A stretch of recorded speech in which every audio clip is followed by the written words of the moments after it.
Bem, boa tarde a todos, boa tarde a todas. Fico contente de ver carinhas repetidas já. Isso significa que o tema que nós estamos escolhendo é de interesse, é de atenção de vocês.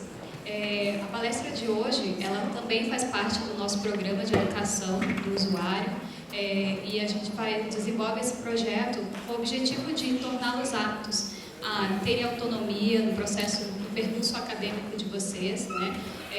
Para utilizar as fontes de informação, saber quais aspectos éticos estão envolvidos no processo de pesquisa acadêmica com seres humanos, especialmente. Hoje a gente sabe que tem pessoas, né, de outros cursos, de outras áreas, comunidade externa. Sejam todos bem-vindos à Universidade Federal do Paraná, é assim que a gente trabalha. Esse é um serviço que a biblioteca oferece para toda a nossa comunidade, tanto acadêmica interna quanto externa também. E esse faz parte de um projeto de extensão da biblioteca em parceria então com a Pró-Reitoria de Extensão e Cultura.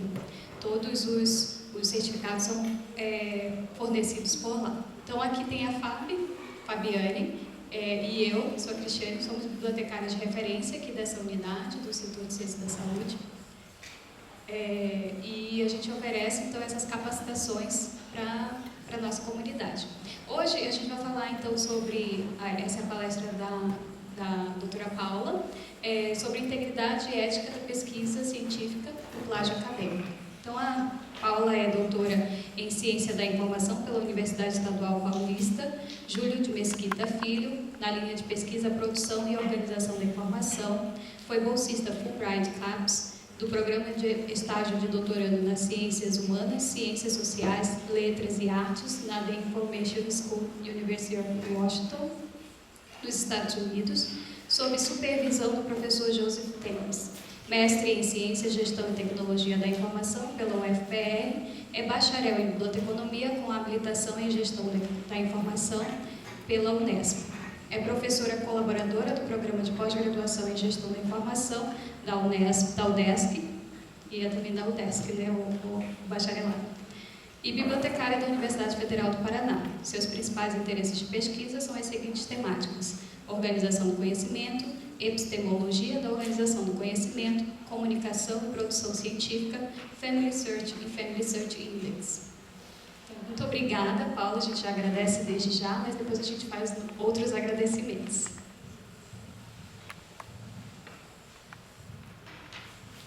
Então, boa tarde a todos. Gostaria de iniciar agradecendo a Cristiane e a Fabiane pelo convite.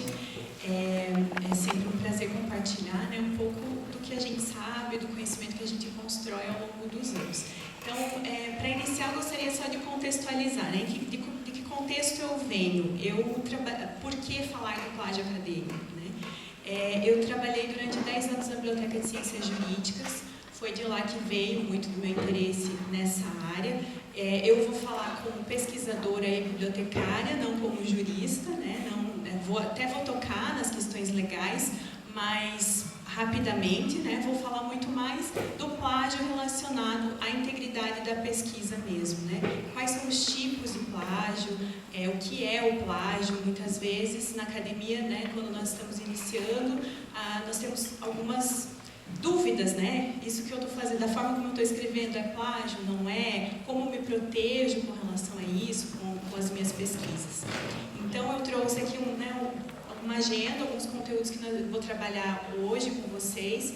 Vou iniciar falando da pesquisa científica, então falar de alguns conceitos do direito autoral, plágio acadêmico, tipos de plágio, quem é prejudicado com o plágio, por que o plágio acontece, a legislação da área, como prevenir a ocorrência do plágio. Vou falar também das licenças Creative Commons e terminar com algumas considerações. Então, falando da pesquisa científica, né?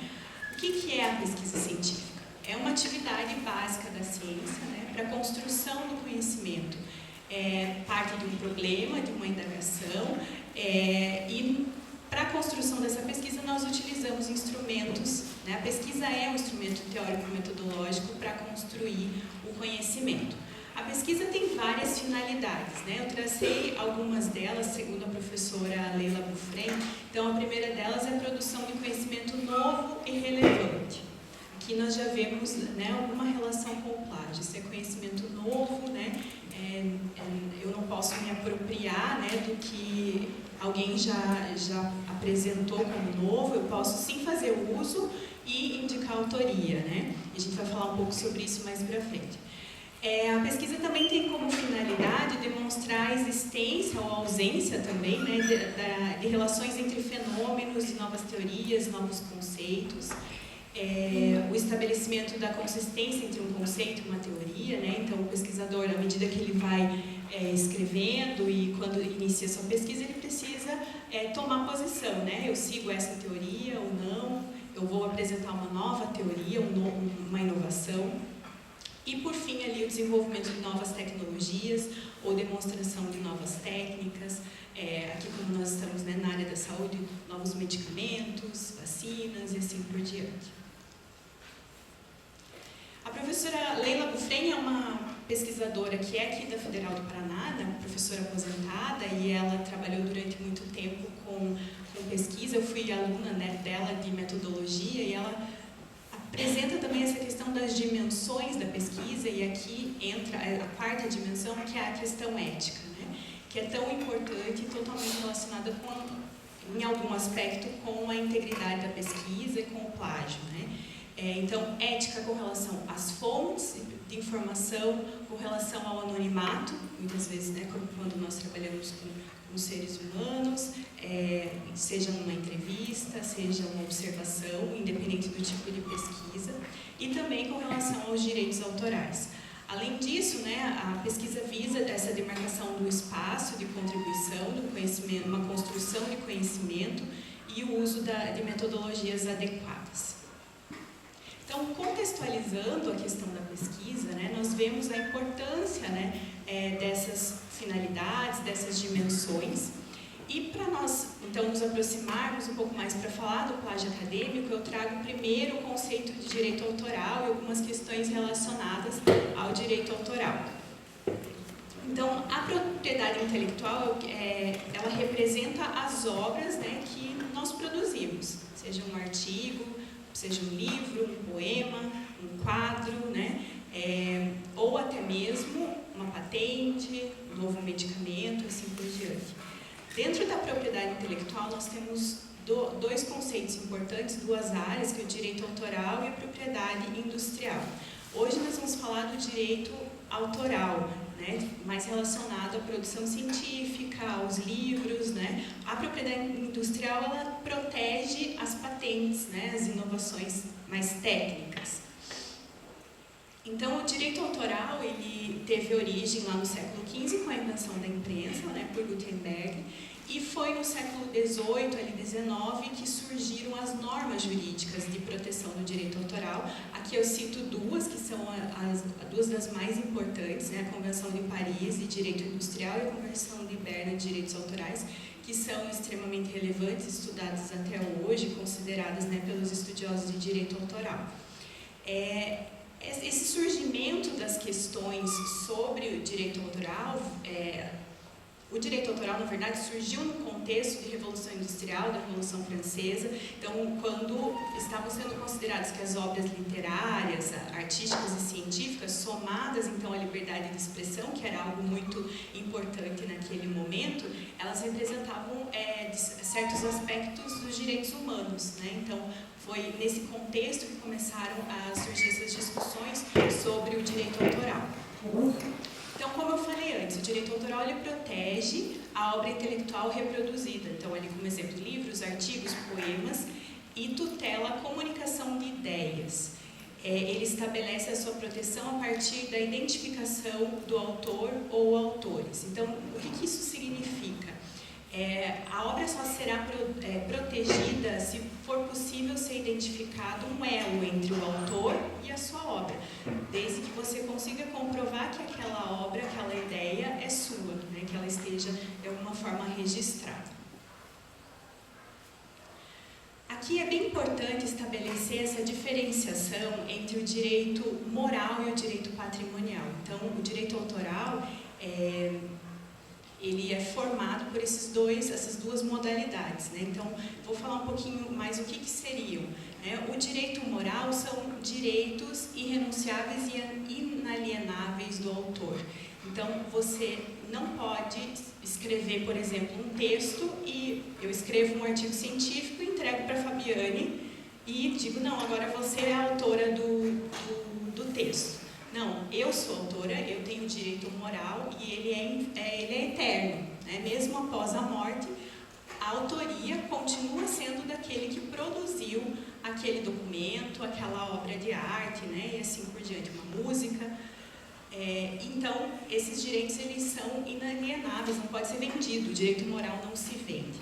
Então, quando você, por exemplo, como pesquisador, publica um livro e estabelece um contrato com uma editora, você está cedendo parte dos seus direitos patrimoniais sobre a obra. O direito moral, que é o de autoria, sempre vai ser seu.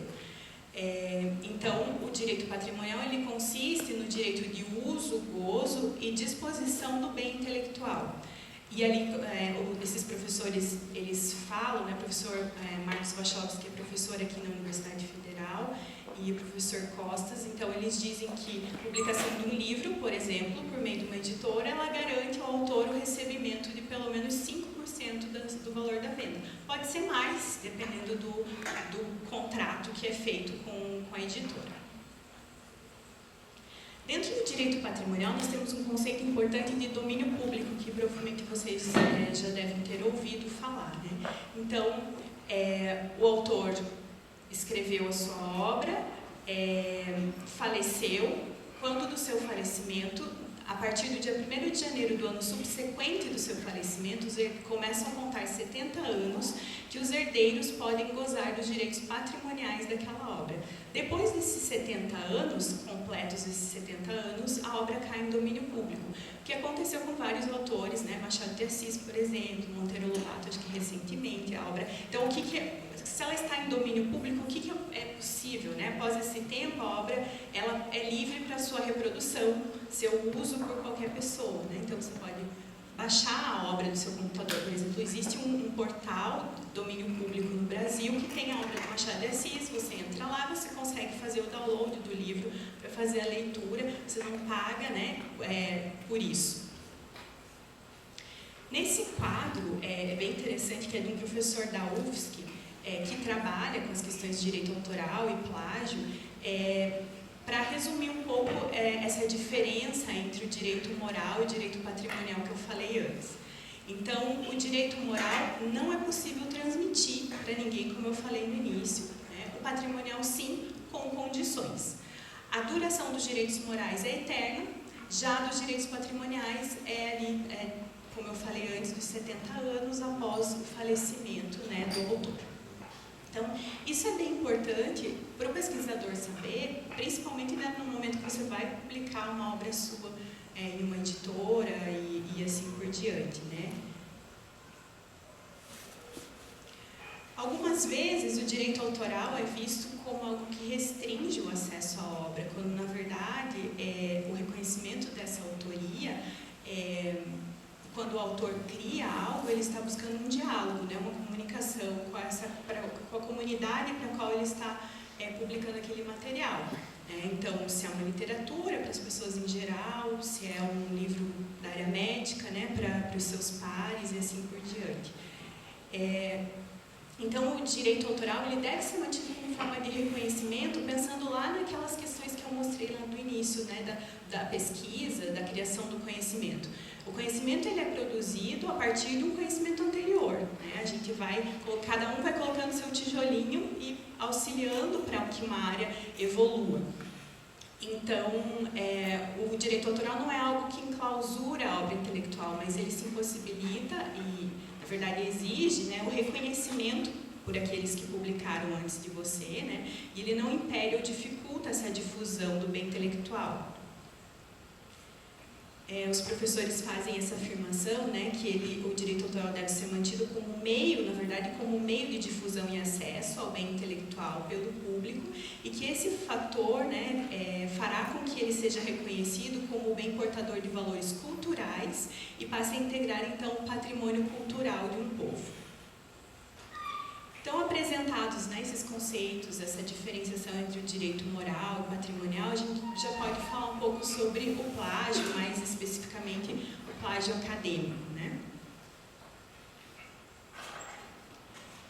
Então, olhando no dicionário, né, procurei no dicionário Michaelis por plágio, né? O plágio como um ato ou efeito de plagiar, imitação de trabalho, geralmente intelectual, produzido por outrem.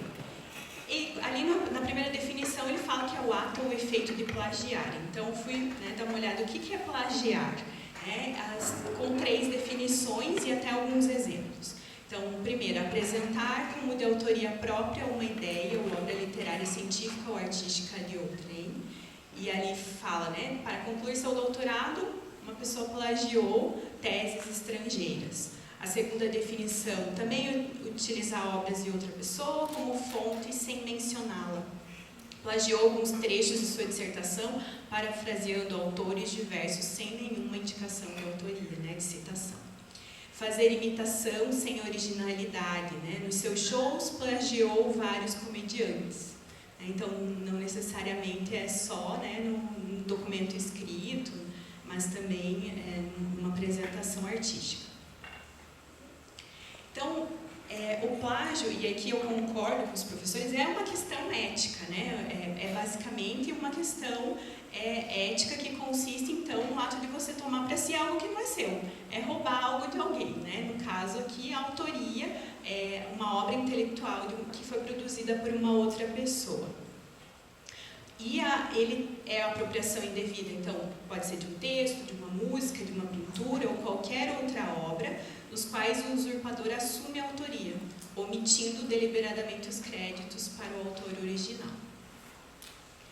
Então, o plágio é sim uma violação dos direitos autorais, né, do autor que criou aquela obra. E eu acho bem interessante essa citação que os professores eles falam que ele é mais do que uma mera reprodução de uma obra protegida pelo direito autoral. Ele é a subtração da autoria, né, da obra na qual o usurpador apresenta como sendo sua.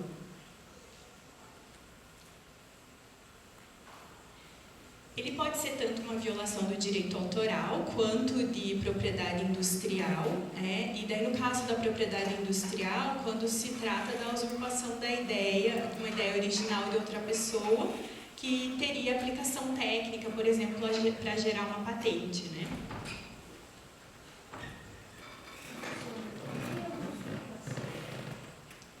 É você tomar como seu, roubar, né? Pegar e no caso do plágio, colocar o seu nome, né? Não seria somente reproduzir, reescrever, né? Mas também assumir que aquilo é seu. Agora, então, falando da origem, né, do plágio, vários autores, então, apresentam ali no século II a.C. como o início, né, quando surgiu esse termo, no caso plágio em latim, né? No direito romano usava-se esse termo para designar um crime que consistia em sequestrar uma pessoa livre, né? E fazer dela escrava, né? Tanto vender essa pessoa quanto utilizar ela para uso doméstico, né? Então isso era tido como plágio lá no século II a.C. E compreende-se que foi Marcus Valerius Marcialis, que é um poeta romano, o primeiro a fazer uma alusão a esse crime relacionado ao roubo de uma obra intelectual, né? No caso de um poema dele. Foi ele quem fez essa associação e ele chamava de plagiário quem, né, fazia esse tipo de ato. Foi nessa época, então, lá na Antiguidade, era um concurso de poesias que ele identificou que alguém tinha feito plágio da sua poesia, a partir daí, então, surgiu o termo. Então, apresentado o conceito de plágio, né, a gente pode falar, então, agora de alguns tipos de plágio, né? Quando que caracteriza, né, esse roubo da autoria, você tomar uma obra como sua? Eu trouxe alguns casos Eu vou ler para vocês e aí eu vou perguntar ao final, é plágio? Não é plágio? Né? Provavelmente vão ser casos que vocês já viram no dia a dia, né, no trabalho de vocês, já ouviram falar, viram alguma notícia, ou não. Né? Então, vamos ao primeiro.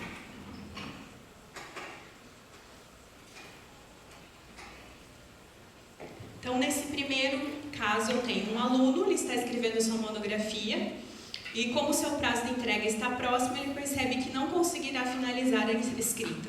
Dessa forma, ele decide adicionar ao seu referencial teórico um capítulo de uma monografia, que foi apresentado como trabalho de conclusão de curso em uma outra universidade 10 anos antes, por uma outra pessoa. Ele não faz citação e apresenta o capítulo como de sua autoria. Essa ação, para vocês, caracteriza plágio?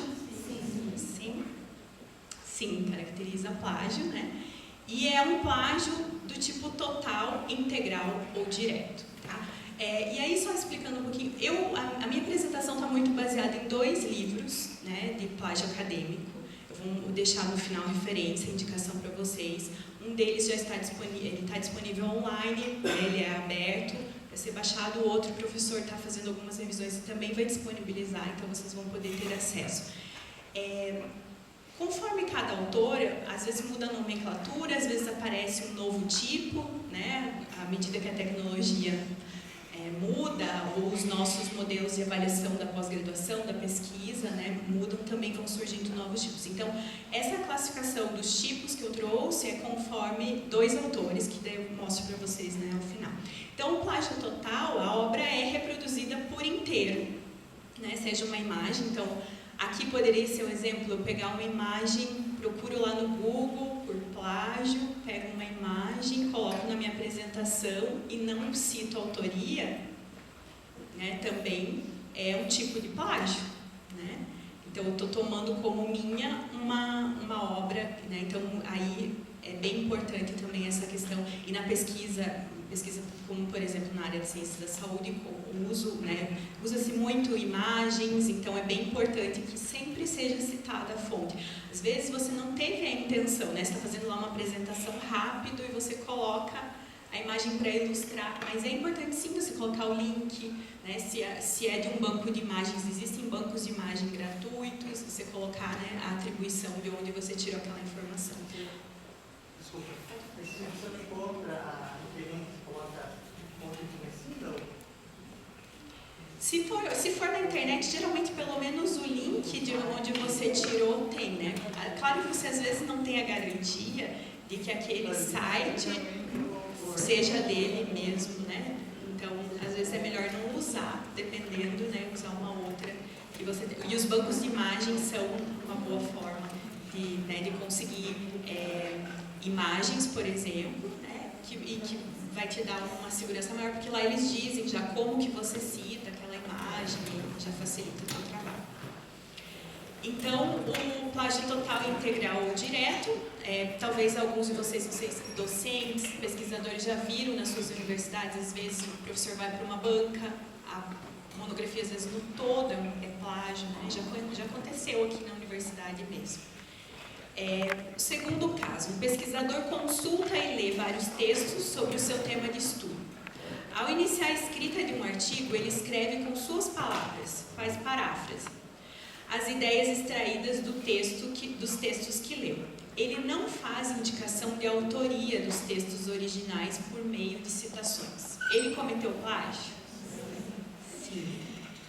Sim, ele cometeu um plágio do tipo indireto. Então, ele se reapropria de uma quantidade, às vezes uma frase daqui, um parágrafo dali, escreve, não, mas eu escrevi com as minhas palavras, né? E eu acrescentei alguma coisa, mas ainda assim a ideia veio de algum lugar, né? A essência.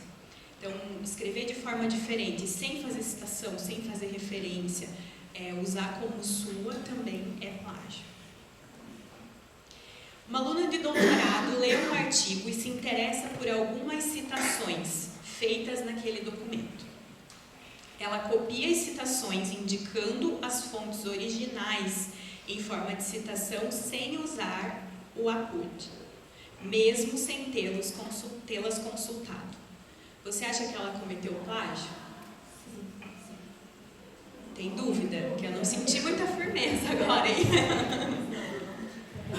Então, vamos imaginar, estou escrevendo minha tese, eu consultei um livro, esse livro fez várias citações a outros autores, eu me interessei por algumas dessas citações e usei elas no meu trabalho.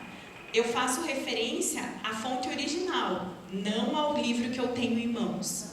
Não usei a citação ali, né, com o APUD, fiz só direto a citação original, não consultei a fonte original, consultei um autor que citou. Isso é plágio ou não? Sim. Então, é considerado sim um tipo de plágio, chamado por alguns pesquisadores como plágio de fontes, né, então, aqui, na verdade, o problema não é ela ter usado aquelas citações, mas a forma como essa informação foi obtida. Então, isso que caracteriza o plágio, porque esse livro que eu estava lendo, esse autor, ele pode ter já corrompido de alguma forma aquele texto, ele pode ter copiado errado, às vezes não, né, propositalmente, pode ter sido involuntariamente. Então, também caracteriza plágio. Então, aqui entra uma parte importante da pesquisa, né? Quando o professor lá fala, né, o orientador fala, consulte a fonte original, né? Vá até a fonte original quando você... Né? Não significa que você não possa fazer aquela citação, mas você precisa olhar na fonte original, né, naquele autor que realmente escreveu aquilo. Você também pode, a norma da ABNT, por exemplo, ela dá a possibilidade de você fazer uma citação de citação. Eu assisti uma palestra acho que um mês mais ou menos, era uma mesa de discussão na USP sobre plágio e integridade na pesquisa, e o professor falou que para ele fazer citação de citação é trabalho de fofoqueiro. Que você tem que ir direto na fonte, né, para saber. Então, se você teve acesso à fonte original, você não precisa fazer citação de citação, né? Aquela fonte que você tem em mão serviu para você chegar à fonte original. No caso 4, o pesquisador mantém seu blog pessoal com publicações sobre suas pesquisas e atualidades sobre seus temas de interesse. Ele escreve uma postagem sobre um tema em evidência na sua área, entretanto, indica como autor do texto um pesquisador renomado da área. Ele cometeu plágio?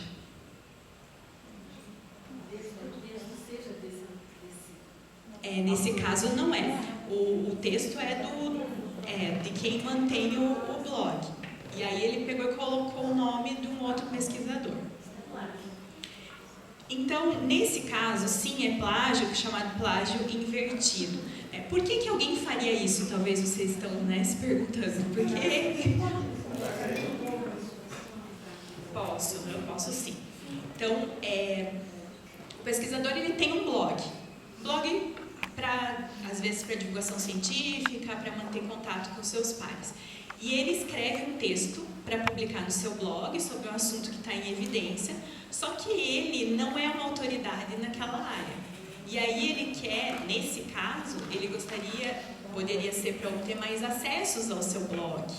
Porque hoje, e isso é uma tendência, né, na academia, o pesquisador ele já é avaliado pela quantidade de citações que ele recebe. Não sei quantos de vocês já ouviram falar, mas a gente já tem o que é chamado de altimetria. São métricas alternativas, que é para medir a quantidade de vezes que um pesquisador é citado no Facebook, que o post do blog dele foi adicionado no Mendeley ou compartilhado no Twitter. O artigo dele, quantas vezes foi citado nas redes sociais. Então, a tendência é que as agências de fomento passem a utilizar também essas métricas para avaliar o pesquisador. Então, nesse caso hipotético, né, ele estava querendo mais acessos. Ele não tinha autoridade naquele tema. Era um tema da área dele, mas um tema novo. Então, ele resolve colocar no nome de uma outra pessoa. Um exemplo que não é de plágio acadêmico, mas que é plágio invertido também. Quantos de vocês já não leram frases lá de efeito na internet?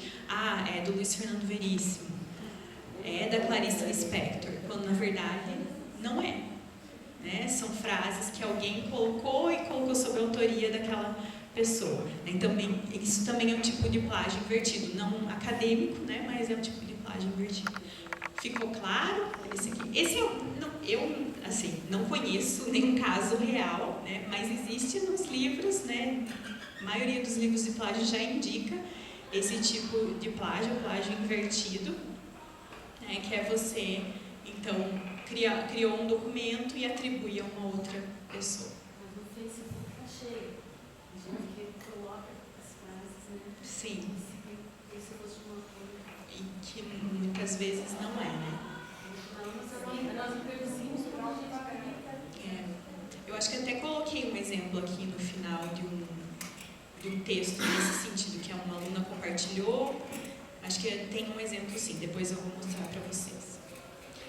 O caso assim, sem tempo para escrever sua dissertação, um aluno de mestrado contrata uma pessoa para escrever seu texto. O mestrando comprou a dissertação e atribuiu o seu nome como autor do trabalho. Ele cometeu plágio? Sim. Então, como eu falei lá no início, o direito moral não pode ser repassado, né? Então, tanto para o caso do plágio invertido, quanto aqui ele é inalienável, né? Você não pode vender aquele texto. Então, tanto está cometendo plágio quem vendeu, quanto quem comprou o documento. E aí vocês, não sei quantos estão habituados, já aconteceu, né, isso na sua carreira, já viram isso, né, durante a sua carreira aí. Então é o ato de encomendar, né, a produção de uma obra intelectual por um terceiro. Se você colocar na internet compra de trabalho acadêmico, compra de dissertação, se colocar no Google, vai vir vários websites vendendo descaradamente. Então aqui tem um exemplo, aqui mais um. Ali você coloca, inclusive, coloca o nome, o título do trabalho, que tipo de trabalho que é, seu e-mail para eles fazerem um orçamento. Então, é algo que acontece mesmo, né? Está aí à disposição de quem quer cometer esse tipo, né, de crime. E no caso 6, então, 2 alunos escrevem um artigo para uma disciplina mestrado, esse é bem polêmico, e obtiveram nota máxima na avaliação do artigo. O professor da disciplina sugere que o artigo seja submetido para publicação em um periódico científico renomado da área. A submissão é feita e constam como coautores os 2 alunos e o professor da disciplina. Essa prática caracteriza plágio?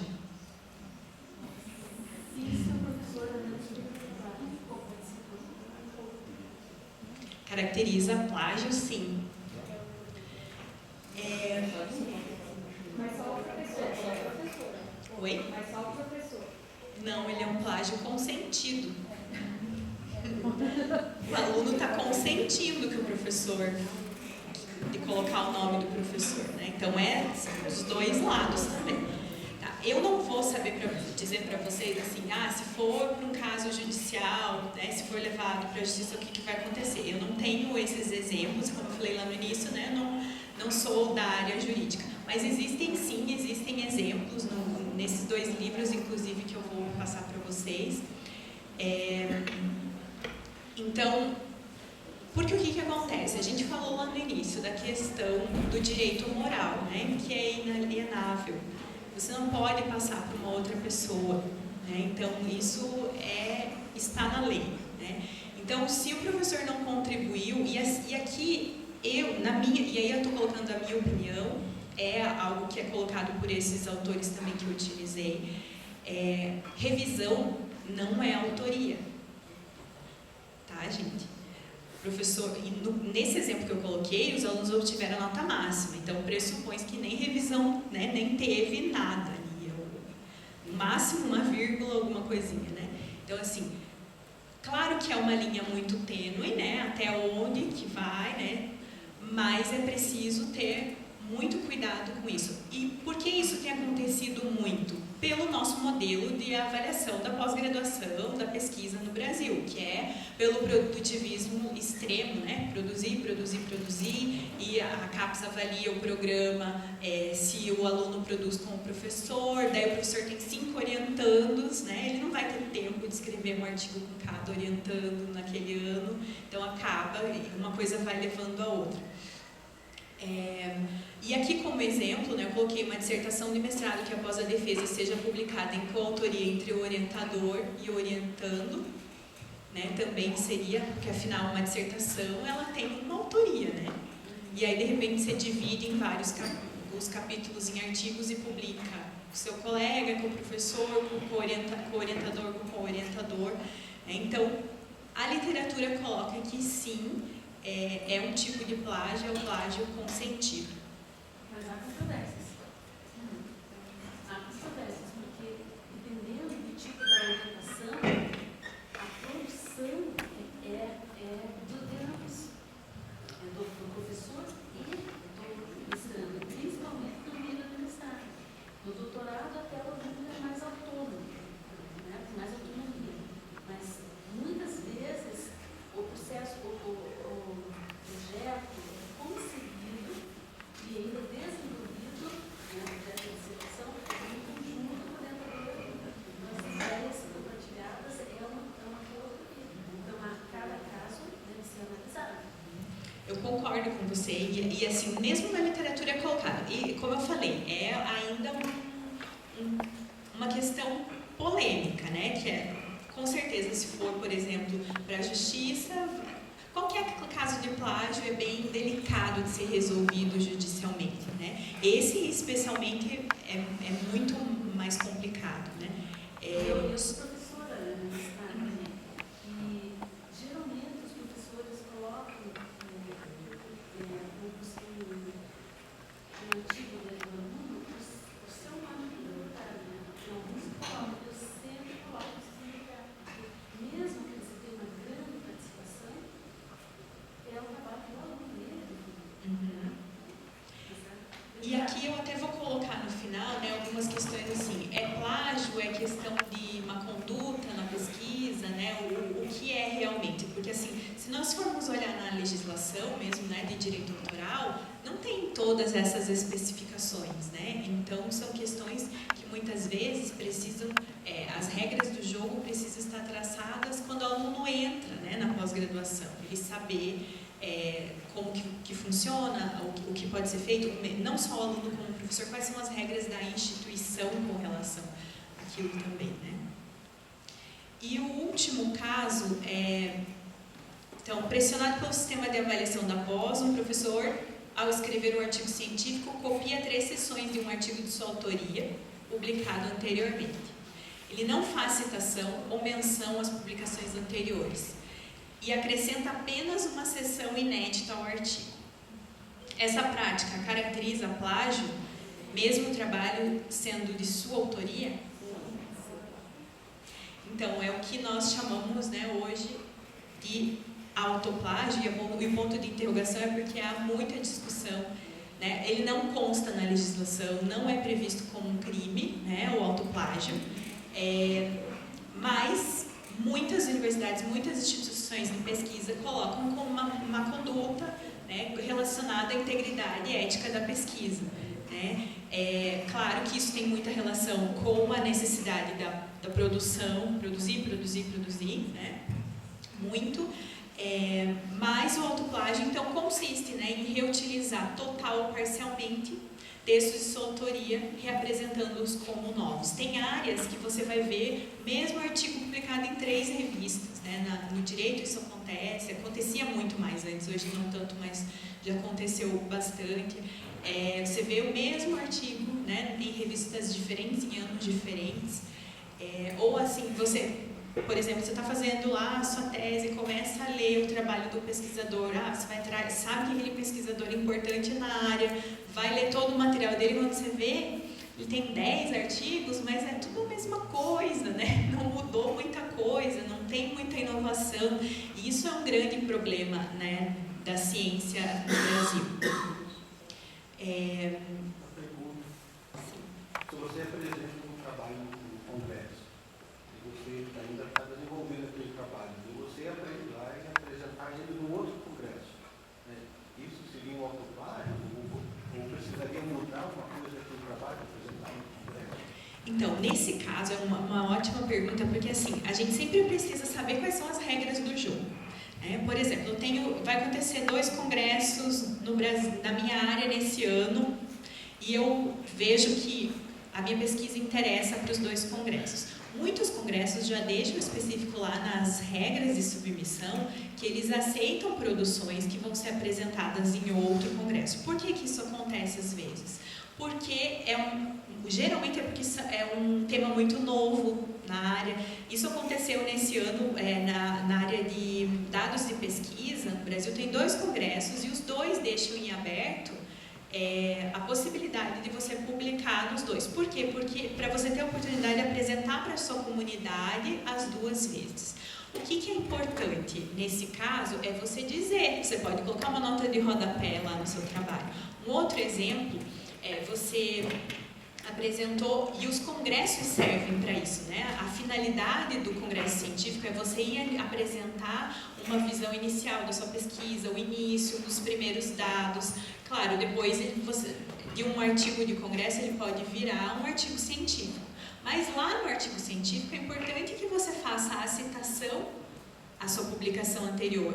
Então, existem mecanismos que te protegem e que demonstram essa transparência. Você indicar que aquela publicação, parte daquela pesquisa já foi publicada, você está sendo transparente, você está deixando claro para a revista, para o seu leitor, mas você acrescentou material. Nesse caso do exemplo, o que o pesquisador fez? Ele não fez citação, menção nenhuma às publicações anteriores. Então, nesse caso, é possível sim, mas sempre sabendo quais são as regras do congresso, ou então demonstrando transparência. Não sei se eu respondi. Eu ia fazer uma pergunta meio parecida com a dele. Eu tenho uma linha de pesquisa e tenho um projeto de lançar um livro. Aí vou fazer um artigo científico em determinado tema, ou em outro tema. No futuro, quando for escrever um livro, o ideal seria que nesses capítulos do livro teria a referência a esses artigos, essas publicações? Sim, você nem precisa fazer citação de tudo, por exemplo, você não vai fazer citação em cada parágrafo, mas colocar uma nota de rodapé, que foi publicado, essa pesquisa também foi publicada como artigo, e daí coloca a referência, já é o suficiente. Não impede de você publicar o livro e já é o suficiente também para dar transparência. Então, seguindo, eu trouxe esse último tipo de plágio, um tipo novo, que eu vi num artigo desse ano, do professor Biagioli, era uma revista de química, tem no final também as referências, daí vai ser compartilhado os slides com vocês. Ele fala dos autores fantasmas, que assim, quando eu olhei eu fiquei chocada, porque se vocês ficaram chocados com a questão do blog, imagina com isso aqui, que assim, são coisas que você não imagina que alguém é capaz de fazer, mas tem sido já uma prática não de agora, na verdade, já de algum tempo. Então, adicionar coautores falsos, na verdade não é nem falsos, são coautores, pessoas que não existem, a publicação de um autor real. Então, e aqui eu tenho um exemplo, que é um exemplo real que aconteceu na Espanha. Esse autor, o Lemus Luarte, ele criou um autor fantasma chamado Javier Grande, com filiação institucional a 2 instituições importantíssimas na Espanha, na área de pesquisa dele, que é a biologia. E ele adicionou esse autor, então criou lá um currículo para ele, e adicionou ele como coautor, publicou a pesquisa dele, numa revista de alto impacto. Então, ele criou um autor fantasma para emprestar filiação, na verdade, àquelas instituições. Então, ele estava, provavelmente, eu não o conheço, não conheço esse pesquisador, mas o Lemus Luarte, ele era um pesquisador que talvez não estava numa instituição tão renomada, ou estava iniciando na área da pesquisa, ele precisava de um nome forte, não conseguiu ninguém, não tinha uma parceria de pesquisa, criou um fantasma para conseguir publicar a sua pesquisa. Aí o autor fala, né, quais poderiam ser as motivações, né? Isso que eu falei, né, você está afiliado a uma instituição forte, ou às vezes a pesquisa não tem integridade, né, às vezes teve algum problema com os dados, e aí ele quer excluir qualquer suspeita. Então aqui fica um alerta se alguém aqui é editor de periódico também, né?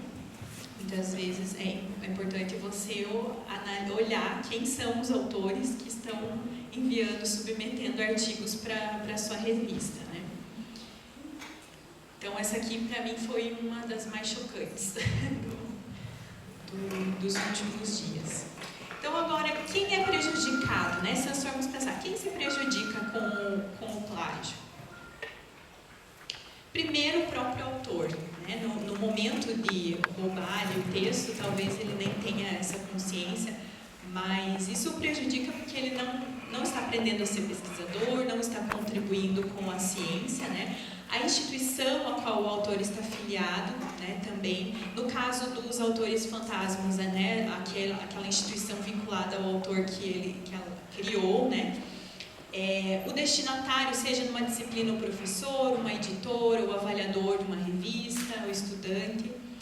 A comunidade científica, né, e acadêmica como um todo, porque a gente falou lá no início das finalidades da pesquisa, da importância da pesquisa como um instrumento de construção do conhecimento, de inovação, né? E essa inovação, para quem que beneficia? A nós mesmos, né, a sociedade como um todo.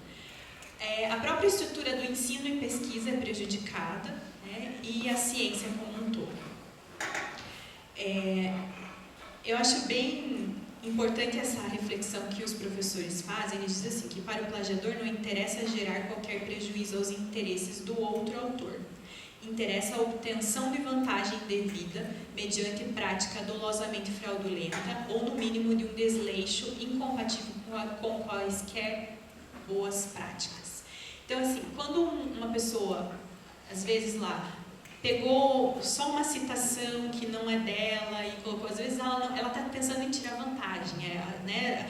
Ou fazer mais rápido, ou entregar logo o trabalho. Às vezes ela nem está pensando que ela vai prejudicar, mas isso é importante que a gente, né, saiba que você, cometendo plágio, está prejudicando todo um sistema, né, de produção científica, aqui falando no caso do plágio acadêmico. Por que o plágio acontece?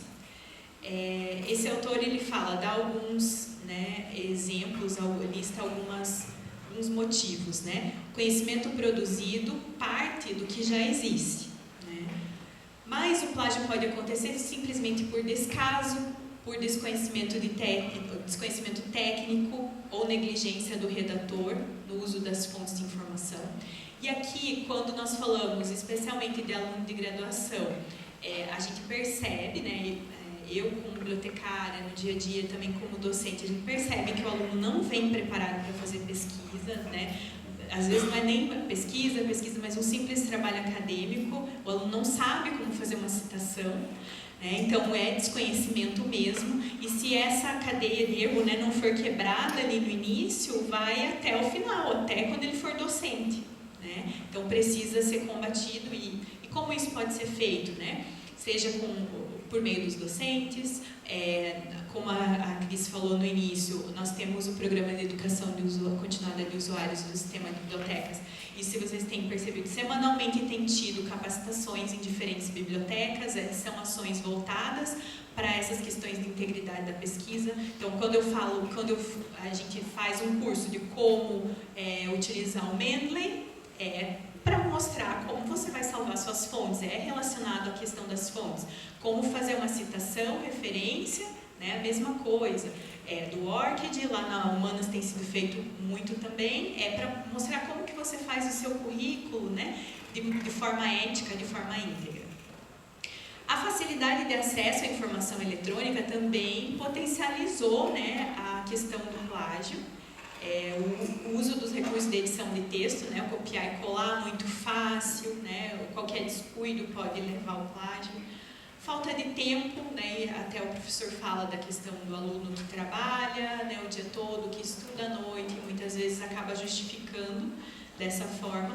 A dificuldade de escrita acadêmica e o hábito de reprodução textual, que é muito relacionado àquilo que eu falei, o aluno não chegar preparado, né, do ensino médio para a graduação. O interesse em aumentar o número de publicações e a falta de ética, né, que também está relacionada aos outros.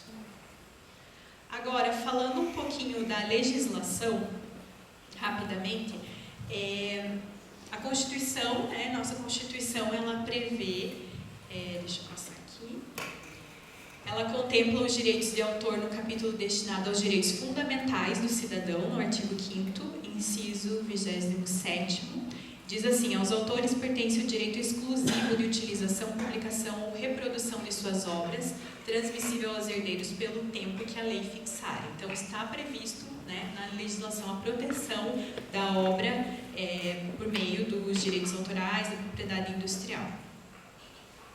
Há uma lei específica do direito autoral, que é de 98, ela foi publicada, então, em fevereiro de 98. Ela é uma das mais rígidas do mundo. Ela passou por uma proposta de revisão recentemente, mas ainda não foi colocada em prática. Então, nós temos uma dificuldade imensa na questão judicial, né? Como eu falei antes, né? Qualquer denúncia de plágio é delicada, a resolução desse tipo de conflito, justamente também pela questão da legislação que não acompanhou, por exemplo, a evolução das novas tecnologias, né? Então, ela precisa urgente de uma revisão por conta de muitas questões relacionadas às tecnologias de informação e comunicação. E, por exemplo, né, não está contemplado na lei a reprodução e digitalização de acervos bibliográficos das bibliotecas, né, que para nós muitas vezes o aluno chega, eu posso tirar cópia da tese inteira, não posso, quanto, é 10%, é 15%, é 20%, quanto que eu posso tirar, né? Então, é aí muito relacionado ao direito autoral. A disponibilização e o acesso pela internet, a sociedade como um todo, então isso precisa ser revisto com urgência. Quais são as consequências jurídicas, né, para quem comete alguma infração relacionada ao direito autoral? Então, no nível penal, induz a penas de privação da liberdade e multa, né? Então, pode chegar, né, nesse nível também, né? Pagar multa, ficar preso por algum tempo, dependendo do tipo de crime, né? E no nível civil, conduz à reparação do dano por meio de indenização.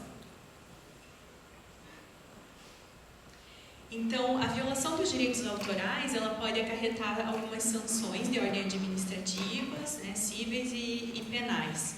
Então, na esfera administrativa, implicará em medidas de suspensão de espetáculo e aplicação de multas. Por exemplo, você já deve ter ouvido falar do ECAD, né? Você vai fazer um baile de formatura, você precisa pagar o ECAD para poder, né, ter um DJ, uma banda.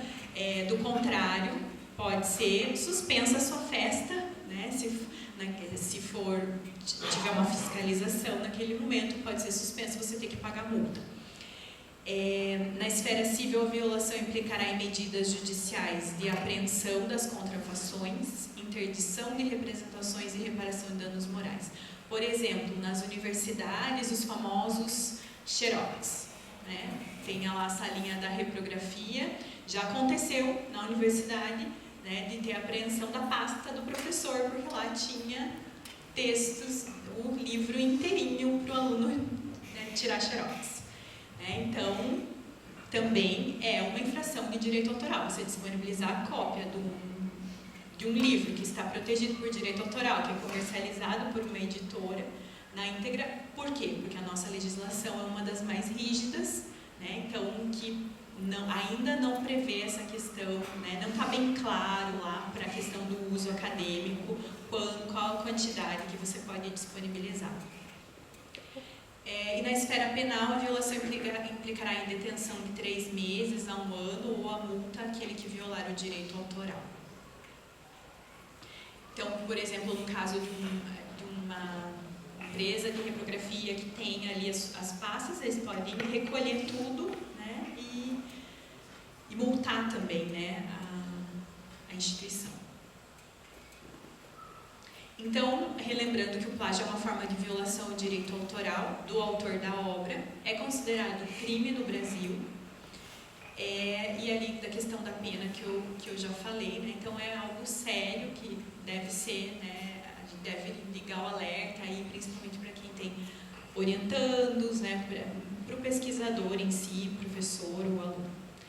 Aqui eu trouxe alguns exemplos de plágios, né, de casos famosos de plágio. Esse já é mais antigo, mas o presidente da Hungria anuncia sua demissão porque foi acusado de plágio.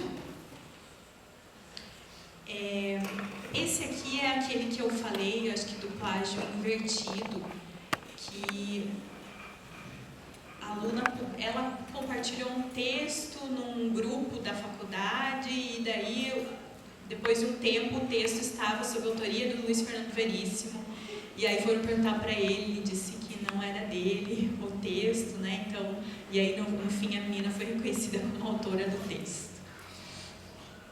Aqui também a ministra alemã da Educação terá de devolver diploma por plágio, diploma de doutorado, né?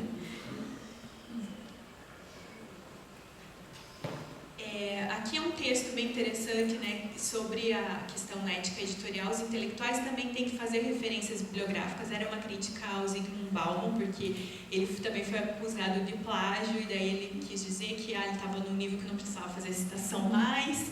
Então, né, é bem interessante o texto que fala, né, aquilo que eu venho repetindo no decorrer da palestra, né?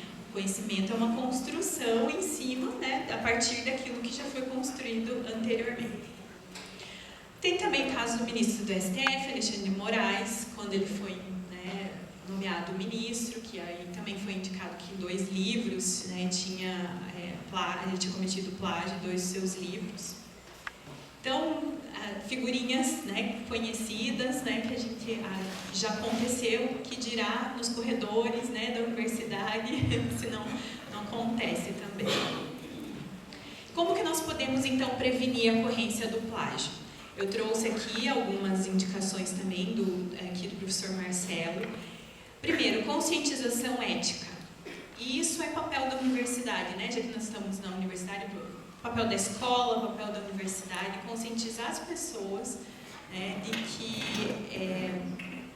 roubar uma ideia não é diferente de você ali na esquina e roubar uma bala do bar, né? É a mesma coisa, né? Tá no mesmo nível ali.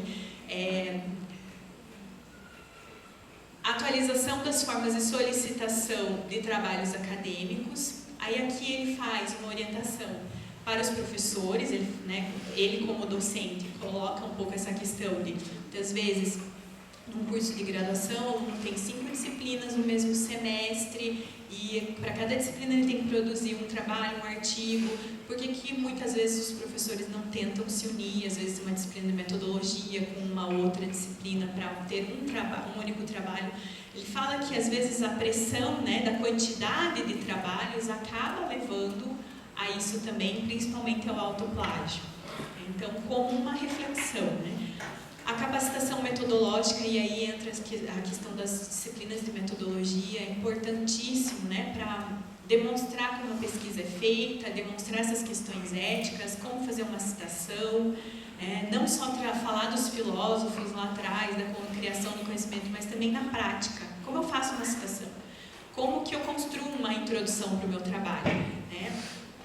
E muitas bibliotecas aqui, né, que se tiver algum docente da área de metodologia, procurem as bibliotecas, né? Tem muitos bibliotecários que oferecem, auxiliam, né, fazem parceria com o docente também para auxiliar nessas questões. A precisão do processo de normalização em textos acadêmicos, daí eu achei bem interessante que ele fala assim, os alunos, todo mundo reclama muito das normas, né? Eu mesmo como bibliotecária sei que é muito engessado, né, assim, algumas coisas. Mas aí ele faz uma alusão. No dia a dia a gente não precisa de normas de trânsito para poder circular na rua, né, e outros tipos de normas. Então, na produção científica, da mesma forma, né? Então, que a gente deixe de lado um pouco esse medo, muitas vezes aversão, e passe a usar a nosso favor, porque as normas da BNT, da APA, Vancouver, sejam lá quais forem, elas auxiliam muito na prevenção do plágio.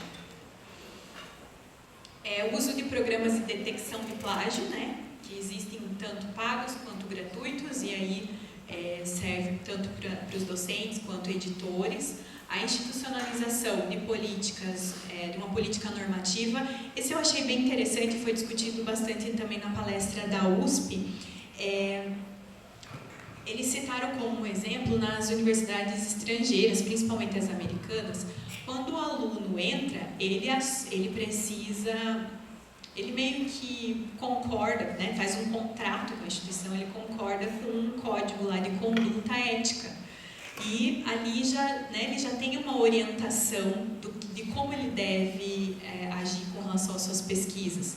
Então, como eu falei respondendo a pergunta ali do colega, né, você sabe as regras do jogo antes, né, você já é instruído com relação a isso. Então, as universidades, e aí se você for olhar, por exemplo, o FAPESP, né, que é uma agência de fomento muito importante, tem seu código de ética, né, de conduta na pesquisa, Cielo e muitas revistas e algumas universidades também. O uso correto das normas de escrita acadêmica também fazem muita diferença. E aqui eu acrescentei o uso das licenças Creative Commons, que eu vou falar rapidamente o que são, também auxiliam tanto para o autor proteger, de certa forma, a sua publicação, quanto para o leitor saber o que ele pode fazer, até onde vai o seu direito, né, com relação ao que fazer com aquela publicação. Quantos de vocês já ouviram falar, se puder levantar a mão, em licenças Creative Commons? Talvez alguns de vocês já viram, né, usando em algum lugar, mas não conheçam assim, né? Então, o Creative Commons é uma organização sem fins lucrativos que foi criada em 2001, muito relacionada ao direito, ao copyright, né? No caso o direito americano, a proteção do direito autoral, mas que é usada também no Brasil. Eles criaram então essas licenças para flexibilizar um pouco as leis de direito autoral, a questão do direito autoral. Ela permite então o compartilhamento e o uso de obras disponíveis por meio de suas licenças, que são instrumentos jurídicos gratuitos. Então as licenças são instrumentos jurídicos, né, que por meio dessas licenças você vai dizer, você pode fazer isso com o meu trabalho. Eu vou mostrar aqui. Então, é uma alternativa à lei de direito autoral e ela também surgiu para acompanhar a revolução da internet, né? Já que a legislação nem sempre acompanha, então ela vem como uma alternativa, né, para a questão do direito autoral. Nesse quadro, então, eu tenho o ícone, tenho a descrição também de o que significa cada um desses ícones, que talvez vocês já viram, seja num artigo, numa apresentação em PowerPoint, né? Então, ali o primeiro, ele representa o direito de ser reconhecido como autor de uma obra. O segundo, ele representa o direito de compartilhar, remixar, adaptar e criar a obra, desde que licenciem as novas criações sob termos idênticos. O terceiro, não permite os usos comerciais por parte de terceiros. E o último, não permite fazer obras derivadas da original, por exemplo, traduções. Então, aqui, a partir desses ícones, você pode fazer diferentes combinações, que são as diferentes licenças. Se eu colocar esse selo no meu artigo, por exemplo, ou numa apresentação em PowerPoint, eu estou dizendo que eu permito distribuir, remixar, adaptar e criar a partir do trabalho sob essa licença, mesmo para fins comerciais. Essa é a menos restritiva. Então, permito que faça praticamente tudo com a minha obra, desde que cite que eu sou autor. Aqui eu já estou dizendo que eu quero que compartilhe de forma igual, então eu estou restringindo um pouquinho. Pode fazer várias coisas, mas se você remixou e você vai publicar novamente, tem que ser sob a mesma licença. Você não pode restringir, por exemplo, para fins comerciais. Não, você tem que publicar com a mesma licença. Eu acho que eu confundi. Sobre termos idênticos, não está certo. Então, essa aqui ela é permitida a redistribuição comercial e não comercial, desde que o trabalho sob essa licença seja distribuído inalterado e no seu todo. Então, assim, eu posso, por exemplo, eu disponibilizei essa apresentação para vocês e coloquei essa licença. Vocês podem pegar a minha apresentação, colocar no blog de vocês, mandar para os alunos por e-mail, desde que não altere nada nela, né? Ela sempre se mantenha da mesma forma. Essa aqui ela já está proibindo os fins comerciais, né? Então precisa citar a autoria, pode remixar, mas não para fins comerciais. Essa já é um pouco mais restrita, né? Permite remixar, adaptar, criar sob essa licença para fins não comerciais e desde que atribua ao autor o devido crédito e que licencie novas criações sobre os mesmos termos.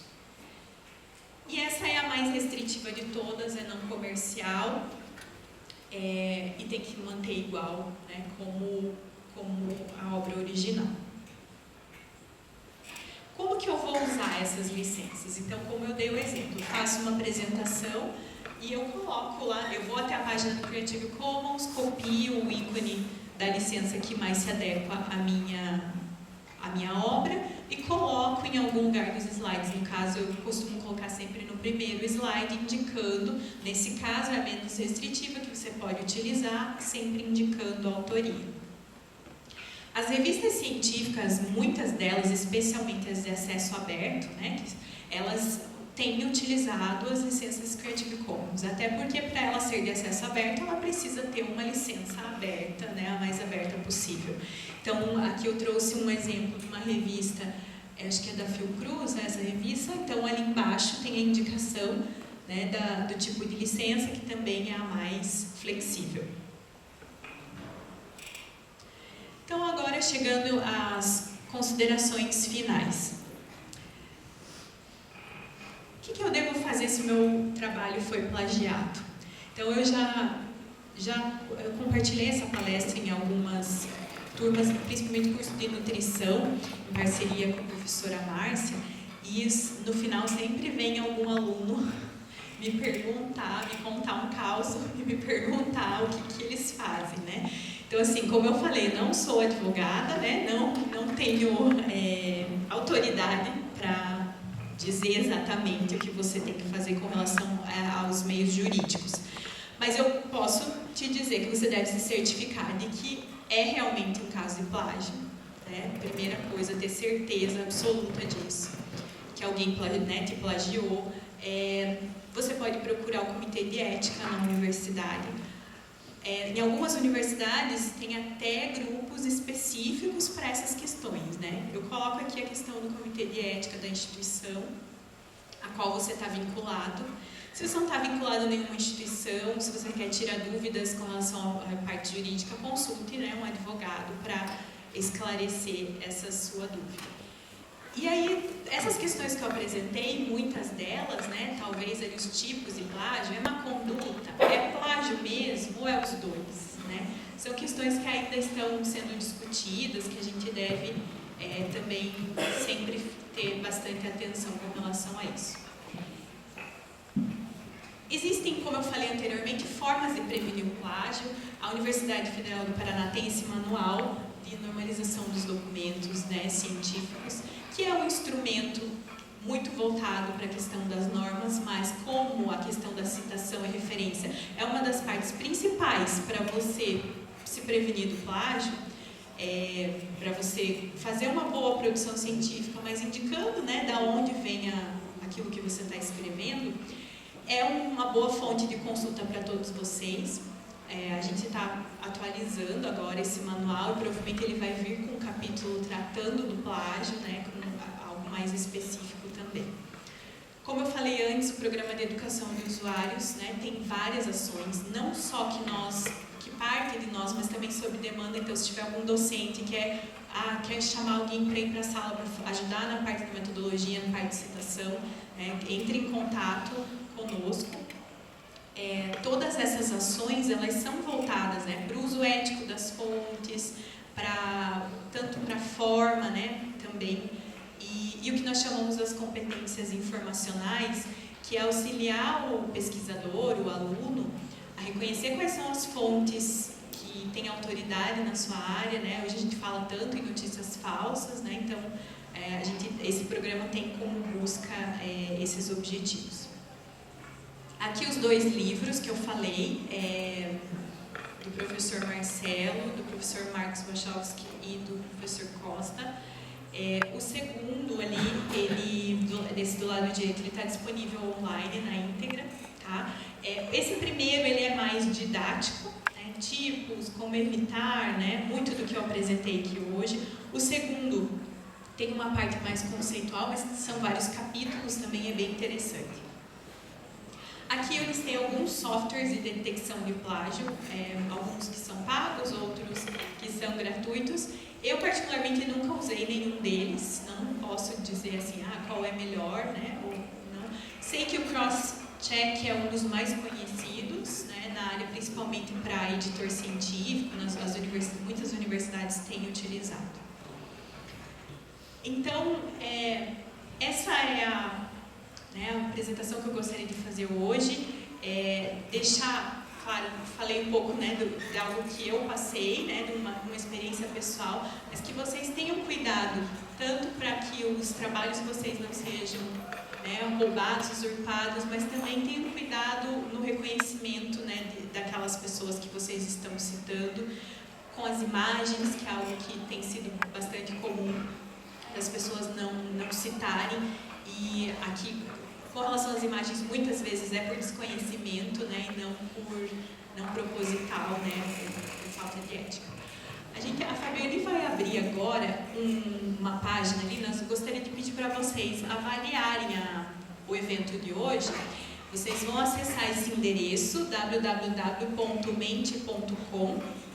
e vão digitar o código 9587. Ele pode ser no celular, ou quem não tiver acesso agora, se quiser anotar para fazer depois, também pode ser, mas se puder fazer agora é melhor. Então é só acessar esse link e colocar esse código. Aí vão abrir 2 páginas de perguntas. Ali vocês vão colocar se concordam totalmente ou não com a avaliação, tá certo? Muito obrigada.